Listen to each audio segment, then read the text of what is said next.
प्रधानमंत्री कन्याकुमारी में एकांत में जाकर ध्यान में लीन हो गए और इधर विपक्ष के आरोपों का शोर बढ़ गया।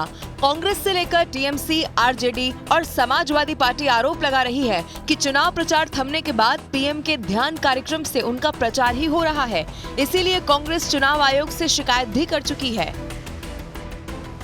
कहीं तपस्या के लिए दूर चले गए हैं,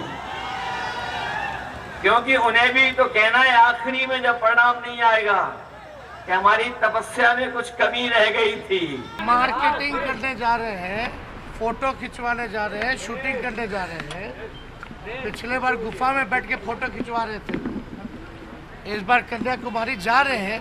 तो प्रधानमंत्री जी से निवेदन है कि मीडिया और कैमरा पे प्रतिबंध लगाएं और जाइए, जो ध्यान करना कीजिए, ध्यान में बाधाओं को मत लाइए। जो परमात्मा भेजे हुए हैं, जो सामान्य व्यक्ति नहीं है, उसे ध्यान करने की आवश्यकता क्या है? इस नाटक की कोई आवश्यकता नहीं। खुद परमात्मा भेजा हुआ मानते हैं, अपने आप को भगवान ही मानते हैं, तो फिर ये नाटक नौटंकी करने की आवश्यकता क्या है?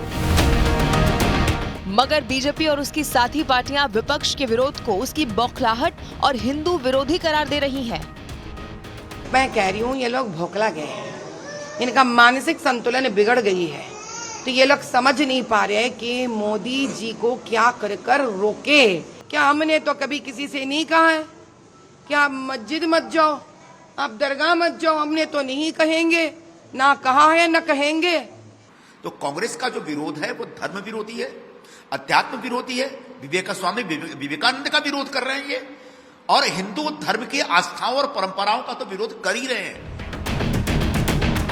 अयोध्या के हरिधाम गोपाल मंदिर के जगत गुरु राम दिनेश आचार्य ने भी विपक्ष के विरोध को गलत ठहरा दिया।